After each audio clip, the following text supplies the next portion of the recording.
सर्वमंगलमांगल्ये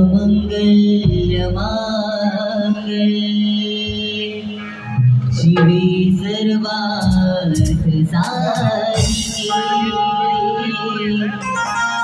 शरण्ये त्र्यंबके गौरी नारायणी नमोस्तुते।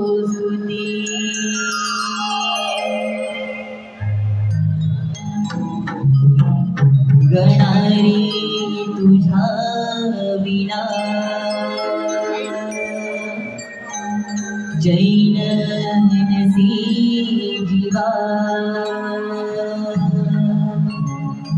याले करा भक्त जना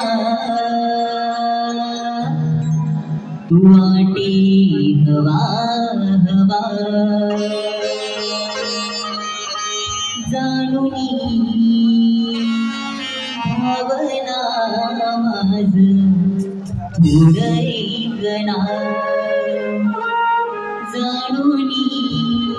भावना माझ थोडे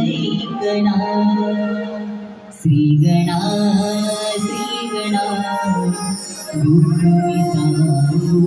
थोडा श्री गणा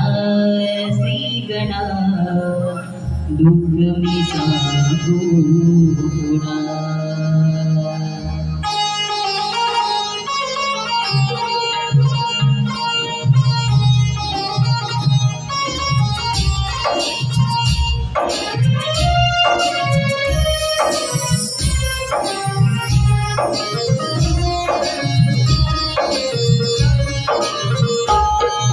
गणारी तुझा विना जैन जीवा याले करा भक्त जना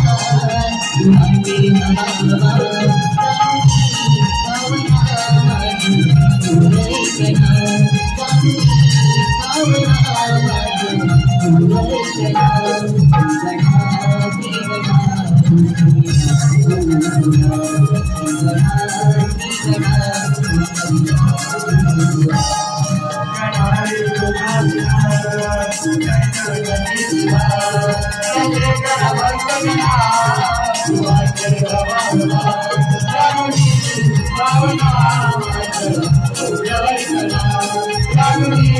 भावना माझ थोडे गणा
आत्ताच्या खेळापासून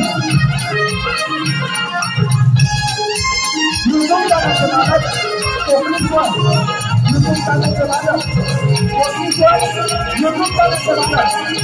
याच करून आत्ताच्या दिवसासाठी त्यांचे यांचं समजणं हे गीत पुन्हा एकदा